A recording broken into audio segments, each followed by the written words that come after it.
Hello friends, welcome back to CMI Aasan. இப்போ நம்ம பார்க்க போகிறது class 3 from CMI final law paper. இது பேப்பர் 13 ஸ்டடி நோட் 1. ஓகேவா? Incorporation of company and incidental matters அப்படின்னு சொல்லிட்டு ஃபஸ்ட்டு சாப்டர் இருக்குது. ஸோஃபார் ஒரு 2 கிளாஸ் பார்த்துருப்போம். அதில் என்னென்ன பார்த்தோன்னா, கம்பெனினா என்ன, டைப்ஸ் ஆஃப் கம்பெனிஸ் என்னென்னலாம் இருக்குது, ஒருவேளை எந்தெந்த க்ரைட்டீரியா படி அதை வகைப்படுத்துகிறாங்க, அப்படிலாம் இருந்தாங்கன்னா லிமிட் எதை வச்சு பேஸ் பண்ணி அதோட டைப்பை டிசைட் பண்ணுறது, நம்பர்ஸா இல்லை பெய்டப் ஷேர் கேபிட்டலா, வேறு ஏதாவது ட்ரான்ஸ்ஃபரபிலிட்டி ஆஃப் ஷேர்ஸ் அந்த மாதிரி ரைட்ஸா, இந்த மாதிரியான பேசிக் கான்செப்ட்ஸ் பற்றி பார்த்துருந்தோம். இப்போ அதோட கண்டினியூட்டி தான் பார்க்க போகிறோம். Okay, conversion of a public company into a private company. Okay, public கம்பெனினா என்ன, ப்ரைவேட் கம்பெனினா என்னன்னு போன 2 கிளாஸில் ரொம்பவே விரிவாக பார்த்தோம். அதில் ப்ரைவேட் கம்பெனிக்குன்னு சில ரெஸ்ட்ரிக்ஷன்ஸ் இருந்துச்சு. என்னென்னா, நம்பர் ஆஃப் மெம்பர்ஸ் வந்து 200க்குள்ளே இருக்கணும். 1% கம்பெனியை தவிர நம்பர் ஆஃப் மெம்பர்ஸை வந்து 200க்குள்ளே வச்சுருக்கணும். ட்ரான்ஸ்ஃபரபிலிட்டி ஆஃப் ஷேர்ஸ் அதை ரெஸ்ட்ரிக்ட் பண்ணியிருக்கணும். மினிமம் பெய்டப் ஷேர் கேப்பில் பொறுத்த வரைக்கும் எந்த ரெஸ்ட்ரிக்ஷனும் கிடையாது. நான் உங்களோட மெம்பர்ஸ் இருக்காங்கல்ல, அவங்க ஒரு 1 ரூபி கொடுத்தா கூட இப்போ வந்து 2 or more person can form a private company அப்படின்னா வெறும் 2 rupees வச்சு ப்ரைவேட் கம்பெனியை ஸ்டார்ட் பண்ணலாம். இந்த மாதிரியான ப்ரொவிஷன்ஸ்லாம் பார்த்துருந்தோம். அப்போது ப்ரைவேட் கம்பெனிக்கு இந்த மாதிரியான ரெஸ்ட்ரிக்ஷன்ஸ் இருக்குது. பப்ளிக் கம்பெனியை பொறுத்த வரைக்கும் இதெல்லாம் கிடையாது. ஓகேவா? நம்பர் ஆஃப் மெம்பர்ஸ் இங்கே வேறுபடுறாங்க. இங்கே 2 or more person, இங்கே 7 or more person, ப்ரைவேட்டையும் பப்ளிக்கும் பொறுத்த வரைக்கும். அப்போது இந்த ரெஸ்ட்ரிக்ஷன் எல்லாத்தையும் நீக்கிட்டா அது பப்ளிக் கம்பெனி ஆகிடும் இல்லையா? அப்போது பப்ளிக் கம்பெனி ப்ரைவேட் கம்பெனி ஆகணும்னா இந்த ரெஸ்ட்ரிக்ஷன் எல்லாத்தையும் இன்க்ளூட் பண்ணிட்டா அது ப்ரைவேட் கம்பெனி ஆகிடும் இல்லையா? அப்போ இவ்வளோ தான் கன்வர்ஷன். ஓகேவா? ப்ரைவேட் கம்பெனியை பப்ளிக் கம்பெனியாக மாற்றணும்னா ரெஸ்ட்ரிக்ஷன்லாம் அகற்றணும். பப்ளிக் கம்பெனியை ப்ரைவேட் கம்பெனியாக மாற்றணும்னா ரெஸ்ட்ரிக்ஷன்லாம் இன்க்ளூட் பண்ணணும். அவ்வளோதான். ஸோ இதை வந்து ப்ரொவிஷனாக எப்படி படிக்க போகிறோம் அப்படின்னு சொல்லிட்டு நான் வேர்ட்ஸில் நோட்ஸ் எப்படி எழுதியிருக்கேன்னு பாருங்கள். பப்ளிக் டு ப்ரைவேட் அப்படி மாற்றுறோம் அப்படின்னா it may do so after passing special resolution. கண்டிப்பாக ஸ்பெஷல் ரெசல்யூஷன் பாஸ் பண்ணி ஆகணும். ஸ்பெஷல் ரெசல்யூஷன்னா என்னன்னு தெரியாதவங்களுக்காக சொல்கிறேன். இப்போ வந்து ஒரு கம்பெனியில் புதுசாக ஒரு ப்ராஜெக்ட் வந்து பண்ண போகிறாங்க. அந்த ப்ராஜெக்டில் வந்து சில பேருக்கு விருப்பம் இருக்குது, சில பேருக்கு விருப்பம் இல்லை. அப்படின்னா அதில் இருக்கிற மெம்பர்ஸு டேரக்டர்ஸ்லாம் என்ன பண்ணுறாங்க, ஃபஸ்ட்டு மெம்பர்ஸ் வச்சு ஒரு மீட்டிங் போடுறாங்க. ஓகேவா? ஜென்ரல் மீட்டிங்னு சொல்கிறாங்க. இந்த மீட்டிங்கில் இப்போது யார் யாரெல்லாம் அந்த ப்ராஜெக்ட்டுக்கு இன்ட்ரெஸ்டடாக இருக்காங்க, இன்ட்ரெஸ்டட்ன்ற வேர்டு வேண்டாம், அந்த ப்ராஜெக்ட்டுக்கு யார் யாரெல்லாம் ஃபேவராக இருக்காங்களோ அவங்கெல்லாம் ஓட் பண்ணுறாங்க. அது பிடிக்காதவங்களும் ஓட் பண்ணுறாங்க. அப்போது அந்த ரெசல்யூஷன் எப்போ பாஸ் ஆகும் அப்படின்னா, அதாவது அந்த ப்ராஜெக்ட் பண்ணலாம் அப்படின்றதுக்கான ஸ்டெப்பு எப்போ எடுத்து வைப்பாங்கன்னா, இப்போது ஃபேவராக இருக்கிறவங்க ஓட்ஸ் இருக்கு இல்லையா, அது இந்த அப்போஸ் பண்ணுறவங்க ஓட்டை விட அதிகமாக இருக்கும்போது. ஓகேவா? அப்போது favour is greater than opposed அப்படின்னு வரும்போது அந்த ஓட்ஸை கணக்கிடும்போது அப்போ அந்த ரெசல்யூஷன் பாஸ்டு அப்படின்னு சொல்லுவாங்க. இதுக்கு பேர் ஆர்டினரி ரெசல்யூஷன். ஸ்பெஷல் ரெசல்யூஷன்னா இப்போ அந்த மெம்பர்ஸில் ஒரு 100 பேர் இருக்காங்க அப்படின்னா அதில் அட்லீஸ்ட் 75%, அதாவது 3/4 அப்படின்னு புரிஞ்சுக்கலாம், 75 மெம்பர்ஸ் வந்து அதுக்கு ஃபேவராக ஓட் பண்ணியிருக்காங்க அப்படின்னா அதுக்கு பேர் ஸ்பெஷல் ரெசல்யூஷன் இப்படின்னு புரிஞ்சுக்கலாம். ஓகேவா? ஸோ ஸ்பெஷல் ரெசல்யூஷன் பாஸ் பண்ணியிருக்கணும். It may do so after special resolution, after passing special resolution. அதாவது இந்த மெம்பர்ஸ்டெல்லாம் கருத்து கேட்டு இந்த மாதிரி நான் பப்ளிக் கம்பெனியாக ப்ரைவேட் கம்பெனியாக மாற்ற போகிறோம் அப்படின்னு சொல்லிட்டு அதில் அட்லீஸ்ட் 75% ஆஃப் மெம்பர்ஸ் வந்து ஃபேவராக ஓட் பண்ணியிருந்தா மட்டும்தான் என்ன பண்ண முடியும், அடுத்த ஸ்டெப்பு கன்வர்ஷன் அப்படின்ற ப்ராசஸ்க்கே போக முடியும். So it may do so after passing special resolution so as to include the restrictions under section 268 in the articles. 268னா என்ன, ப்ரைவேட் கம்பெனியோட செக்ஷன் இல்லையா? ப்ரைவேட் கம்பெனிக்குன்னு ரெஸ்ட்ரிக்ஷன்ஸ் கொடுத்துருக்காங்க இல்லையா? அந்த ரெஸ்ட்ரிக்ஷன்ஸ் எல்லாம் அவங்களோட ஆர்டிகல்ஸ் ஆஃப் அசோசியேஷன். ஆர்டிகல்ஸ்னால் என்னென்னா members of memorandum of association, articles of association 2 இருக்குது. ஒரு கம்பெனி இன்கார்பரேட் பண்ணும்போது இந்த கம்பெனி எதுக்காக ஃபார்ம் பண்ணுறோம், இதோட அப்ஜெக்டிவ்ஸ்லாம் என்ன, குறிக்கோள்கள்லாம் என்ன, இதோட ஷேர்ஸ் எல்லாம் எப்படி பிரித்து கொடுக்க போகிறாங்க, டிவிடெண்ட் பேஸ் பண்ணுறது, இந்த மாதிரி சின்ன சின்ன விஷயம்லாம் என்ன பண்ணியிருப்பாங்கன்னா மெமரண்டம்லேயும் ஆர்டிகல்ஸ்லேயும் கொடுத்துருப்பாங்க. இப்போது இந்த ஆர்டிகல்ஸில் இந்த ரெஸ்ட்ரிக்ஷன்ஸ்லாம் இன்க்ளூட் பண்ணிட்டாங்கன்னு வச்சுக்கோங்களேன். எது ப்ரைவேட் கம்பெனிக்குன்னு சில ரெஸ்ட்ரிக்ஷன்ஸ்லாம் இருக்கும் இல்லையா, அதெல்லாம் இன்க்ளூட் பண்ணிட்டாங்கன்னா அது ப்ரைவேட் கம்பெனி ஆகிடும். ஓகேவா? ஸோ பப்ளிக் கம்பெனிக்கு ரெஸ்ட்ரிக்ஷன் இல்லை, ரெஸ்ட்ரிக்ஷன் இன்க்ளூட் பண்ணாங்கன்னா ப்ரைவேட் கம்பெனி ஆகிடும். ஓகேவா? The special resolution passed is binding on the dissenting shareholders. Dissenting shareholdersனா யாரு? இதுக்கு விருப்பம் இல்லாம வேற சில ஷேர்ஹோல்டர்ஸ்லாம் இருப்பாங்க இல்லையா, அவங்களுக்கும் இது கட்டுப்பட்டது தான். அவங்களையும் இது கவர் பண்றது தான். எப்போனா ப்ரொவைடட் இட் இஸ் போனஃபைட், இது நேர்மையா இருக்கும் பட்சத்துல, இந்த காரணம் வந்து நோக்கம் வந்து இது நேர்மையா இருக்கும் பட்சத்துல, it is in the interest of the company, இது மொத்த கம்பெனிக்கும் நன்மை தரக்கூடியதாக இருக்கணும். It is consistent with the objects of memorandum of association, இதோட அப்ஜெக்ட்ஸை வந்து மாற்றாததாக இருக்கணும். பப்ளிக் கம்பெனியாக இருந்தாலும் சரி, ப்ரைவேட் கம்பெனியாக இருந்தாலும் சரி, எதற்காக உருவாக்கப்பட்டாங்களோ அந்த கம்பெனியோட அப்ஜெக்டிவ்ஸை அதை மாற்றாமல் இருக்கணும். இப்படியெல்லாம் இருக்கும் பட்சத்தில் அது டிசென்டிங் ஷேர் ஹோல்டர்ஸ்க்கும் என்னது? பைண்டிங். பைண்டிங்னா என்னது? அவங்களையும் கட்டுப்பட செய்கிறது அப்படின்னு அர்த்தம். ஓகேவா? So public to private company, இதை புரிஞ்சுக்கிட்டீங்கன்னா ப்ரைவேட் டு பப்ளிக் ரொம்ப ஈஸியாக புரிஞ்சுக்கலாம். ஓகேவா? இது முக்கியமாக நம்ம எக்ஸாமில் அடிக்கடி கேட்குற கொஷின்ப்பா, conversion of a public company into private company. ஓகேவா? Private company to public company அவ்வளோவா கேட்க மாட்டாங்க, ஏன்னா அது ரொம்ப சின்ன ப்ரொவிஷன் தான். அதனால் இது ரொம்ப ரொம்ப முக்கியம். நான் ஒரு 3 ஸ்டார் போடுறேன், அப்படின்னா ரொம்ப முக்கியம் அப்படின்னு புரிஞ்சுக்கலாம். Okay, the special resolution passed is binding on the dissenting shareholder. Okay, இதெல்லாம் சொல்லியாச்சு. இது கேஸில் கண்டிப்பாக எழுதுங்கப்பா, ஏன்னா இதில் கொடுத்துருக்கிறதே கொஞ்சம் சின்ன சின்ன கேஸ் லாஸாக கொஞ்சமாக தான் கொடுத்துருக்காங்க. அதனால் இதெல்லாம் எக்ஸாம் பாயிண்ட் ஆஃப் வியூவில் வருங்கிறதுனால இந்த கேஸ் லாஸ்லாம் நம்ம படிக்கணும். கேஸ் லாஸை பொறுத்த வரைக்கும் பாலா வெர்சஸ் சோமோ இப்படிலாம் எழுதக்கூடாது. ஆக்சுவலாக என்ன அந்த கேஸ் நடந்ததோ அதை ரெஃபரன்ஸுக்காக நம்மளுக்கு கொடுத்துருப்பாங்க. இதே மாதிரி சிமிலரான சிச்சுவேஷன் இதுக்கு முன்னாடி நடந்திருக்கும், அதை வந்து ரெஃபரன்ஸ் அப்படின்னு சொல்லிட்டு கேஸ் லா அப்படின்னு கொடுப்பாங்க. அந்த ஆக்சுவலாக நடந்த பேரை தான் எழுதணும். அது என்னது? பால்ரம்பா வெர்சஸ் மாஸ்டர் ஸ்கில்ஸ் மில்க்ஸ். இவங்க தான் இதே மாதிரி ஒரு கேஸ் நடத்தியிருக்காங்க.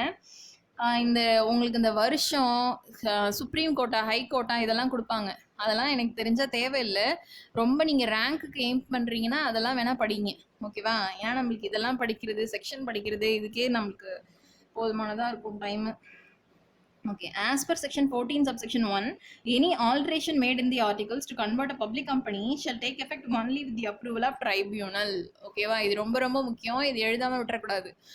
இந்த மாதிரி ஸ்பெஷல் ரெசல்யூஷன் பாஸ் பண்ணி பப்ளிக் கம்பெனியை ப்ரைவேட் கம்பெனியாக மாற்றணும் அப்படின்றது எப்போ தான் அது வந்து செயல்பட துவங்கும் அப்படின்ற ப்ராசஸ் எப்போ செயல்பட ஆரம்பிக்கும்னா, எப்போ அது ட்ரைபியூனலோட ஆர்டரை வாங்குதோ அப்போதுலேருந்து தான். ட்ரைபியூனல்லாம் இங்கே என்னென்னா, இந்த மாதிரி கம்பெனிஸ் ஆக்டுக்கு அப்படின்னு சொல்லிட்டு தனியாக எல்லாத்துக்கும் நம்ம சென்ட்ரல் கவர்மெண்ட்டையோ சுப்ரீம் கோர்ட்டையோ போய் நச்சரிச்சிட்டு இருக்க முடியாது, கோர்ட்டை போய் நம்ம இது பண்ணிட்டு இருக்க முடியாது. ஸோ கம்பெனிஸ் ஆக்டை கவர்ன் பண்ணுறதுக்குன்னு ஒரு ஜுடிஷியரி இருக்காங்க. ஜுடிஷியரினா லா சம்மந்தப்பட்ட இந்த லீகல் மேட்டர்லாம் டீல் பண்ணுறவங்க. அவங்களுக்கு பேர் கம்பெனிஸ் லா ட்ரைபியூனல். கம்பெனிஸ்லாம் அப்பெல்லட் ட்ரைபியூனல். ட்ரைபியூனல் எதாவது பிரச்சனைனா நம்ம அடுத்தது மேல்முறையீடு சொல்கிறதுக்கு அப்பெல்லட் ட்ரைபியூனல்னு போவோம். ஸோ இந்த ஃபஸ்ட்டு ஸ்டேஜில் இருக்கிற ட்ரைபியூனல்கிட்டேருந்து அப்ரூவல் வாங்கினதுக்கு அப்புறம் தான் இது எஃபெக்டிவாக இருக்கும். ஓகேவா? ஸோ ஒரு 3 பாயிண்ட் தான் அதில் முக்கியமாக படிக்க வேண்டியது. ஸ்பெஷல் ரெசல்யூஷன் பாஸ் பண்ணியிருக்கணும். அந்த ஸ்பெஷல் ரெசல்யூஷன் பாஸ் பண்ணது டிசென்டிங் ஷேர் ஹோல்டர்ஸ்க்கும் எப்போ பைண்டிங்காக இருக்கணும்னா அது நேர்மையாக இருக்கும் பட்சத்தில். கேஸில் வந்து Balrampur versus master skills milks, Balrampur versus master skills milks. அப்புறம் செக்ஷன் 14 சப்செக்ஷன் 1 படி இந்த கன்வர்ஷன் ப்ராசஸ் எப்போ எஃபெக்டிவாக இருக்கும்னா only after getting the approval of tribunal. ஓகேவா? ரொம்ப ரொம்ப ஈஸியான ப்ரொவிஷன், ஈஸியாக படிச்சிடலாம். ஓகே, பப்ளிக் டு ப்ரைவேட் முடிஞ்சுது. ஸோ ப்ரைவேட் டு பப்ளிக் எப்படி இருக்கும்னா ரொம்ப ஈஸியாக இருக்கும். என்னென்னா, இப்போ வந்து அதில் இருக்க ரெஸ்ட்ரிக்ஷன்ஸை இன்க்ளூட் பண்ணாங்க, இப்போ இதுலேருந்து ரிலீஃப் பண்ணிட்டு போகிறாங்க. May do so by passing special resolution. இங்கேயும் ஸ்பெஷல் ரெசல்யூஷன் பாஸ் பண்ணணும். By removing the limitations and restrictions which is required for a private company. Private கம்பெனிக்கு என்னெல்லாம் ரெஸ்ட்ரிக்ஷன்ஸ் இருக்கணுமோ அது எல்லாத்தையும் ரிமூவ் பண்ணிட்டாங்கன்னு வச்சுக்கோங்களேன், இது பப்ளிக் கம்பெனி ஆகிடும். அவ்வளோதான். ஓகேவா? நீங்கள் இது 2 இதுவும் தனித்தனியாக கேட்டாலும் கடைசியாக என்ன தெரியுமா எழுதணும்? இந்த பப்ளிக் டு ப்ரைவேட் கேட்டாலும் இதோட முடிச்சிடக்கூடாது.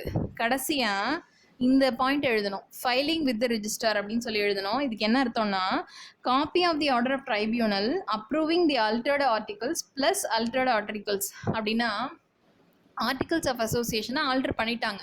இந்த மாதிரி ரெஸ்ட்ரிக்ஷன்ஸை இன்க்ளூட் பண்ணியோ அதுலேருந்து ரிமூவ் பண்ணியோ அந்த ஆர்டிகல்ஸை வந்து ஆல்டர் பண்ணிட்டாங்க, சேஞ்ச் பண்ணியிருக்காங்க. இப்போ அந்த சேஞ்ச் பண்ணாங்க இல்லையா, அதோட காப்பியை கொண்டு யார்கிட்ட கொடுக்கணும் அப்படின்னா ட்ரைபியூனல்கிட்ட கொடுக்கணும். அதோட காப்பியை ட்ரைபியூனல்கிட்ட கொடுத்து இந்த மாதிரி கம்பெனியை மாற்ற போகிறோன்னு சொல்லி அவங்கள்ட்டேருந்து ஒரு ஆர்டர் வாங்கணும், உத்தரவு வாங்கிக்கணும்.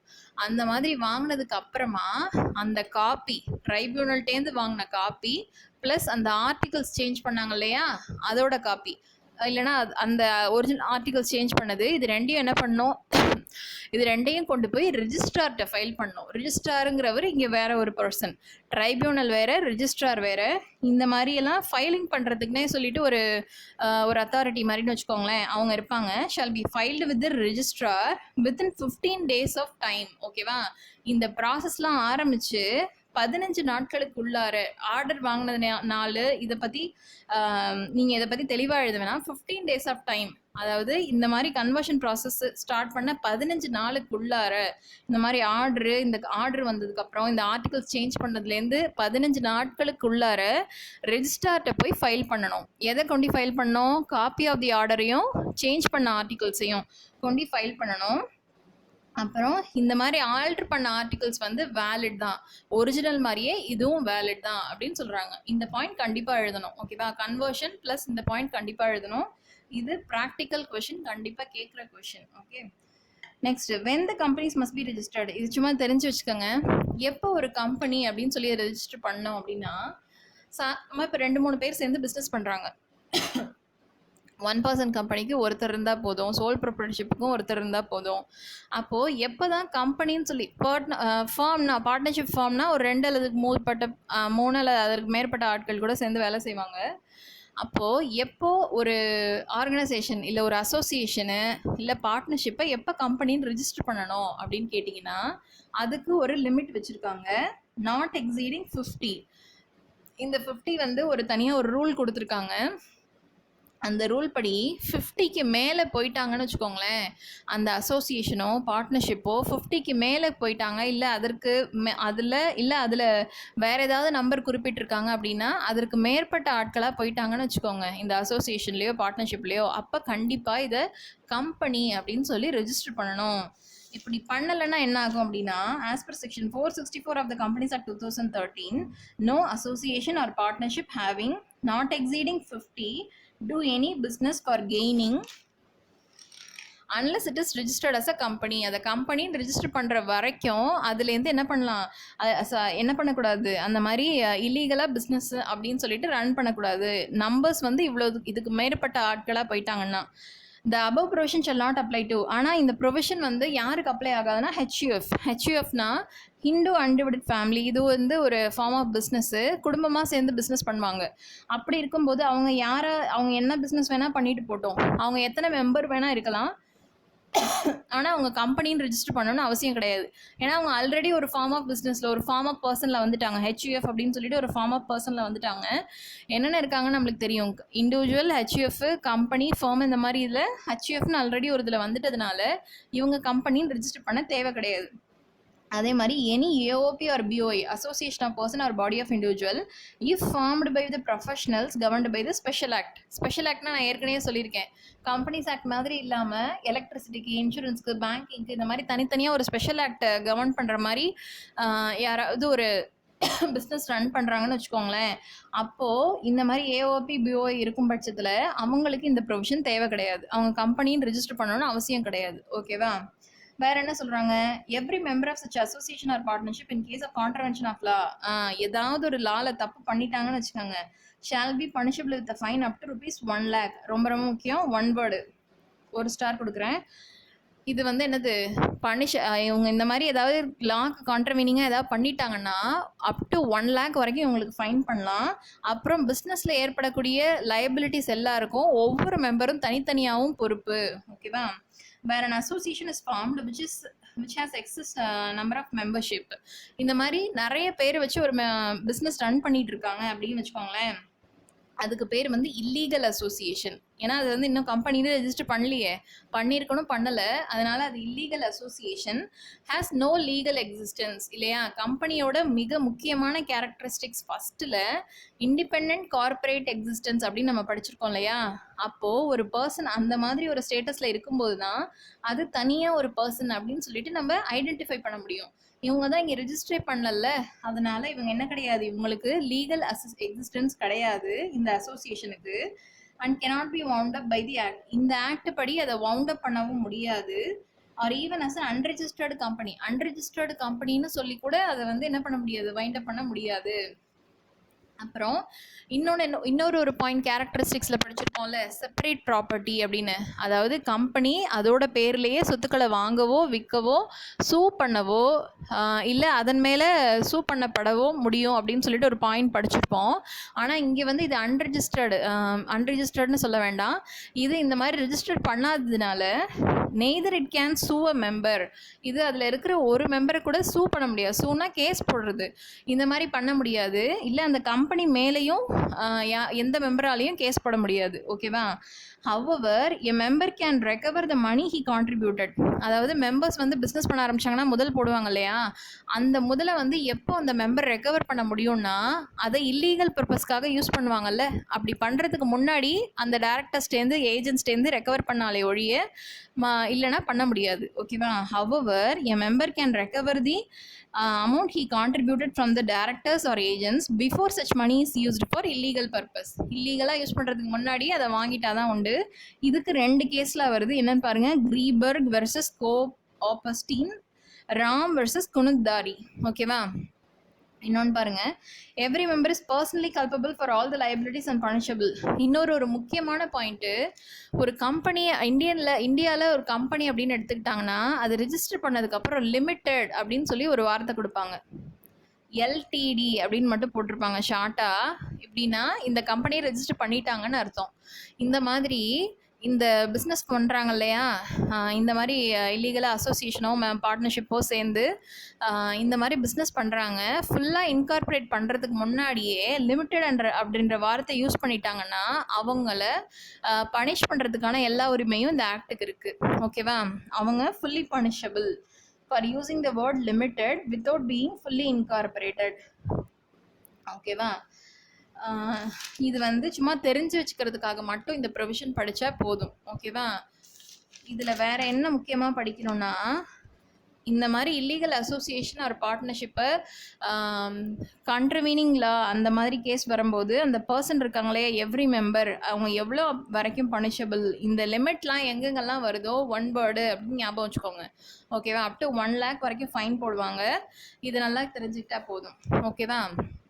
Next, incorporation of a company எப்படியெல்லாம் இன்கார்பரேட் பண்ணலாம் அப்படின்னா, இது ரொம்ப ஈஸியான ப்ரொவிஷன். செக்ஷன் 3ல் சொல்லியிருக்காங்க.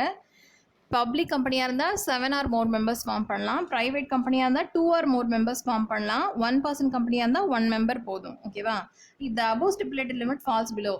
அது இல்லாமல் இந்த லிமிட் இருக்கு இல்லையா, 7, 2, 1 அப்படின்றது, இதுக்கு கம்மியாக போச்சு ஆனால் பிஸ்னஸை மட்டும் ரன் பண்ணிகிட்டே இருக்காங்க 6 மாதத்துக்கு மேலே வரைக்கும் அப்படின்னா அவங்க ஒவ்வொருத்தரும் பிஸ்னஸோட எல்லா லயபிலிட்டிஸுக்கும் தனித்தனியாக பனிஷபிள். ஓகேவா? இந்த மாதிரி கரெக்டாக இவ்வளோ மெம்பர்ஸ் வச்சு தான் இந்த மாதிரியான பிஸ்னஸே ஃபார்ம் பண்ண முடியும், கம்பெனியே ஃபார்ம் பண்ண முடியும்னு இருக்கும்போது அதுக்கு கீழே குறைஞ்சாங்கன்னா எல்லாருமே தனித்தனியாக liable, punishable. Okay, so for நம்ம இதில் பார்த்ததில் முக்கியமான ப்ரொவிஷன்னா நான் இது தான் சொல்லுவேன். Conversion of a public company into a private company with கேஸ்லாம் ரொம்ப முக்கியம். என்ன கேஸ்லாம்? Balrampur versus master skills. ஓகேவா? ஓகே, இதோட இந்த கிளாஸ் முடியுது ஃப்ரெண்ட்ஸ்.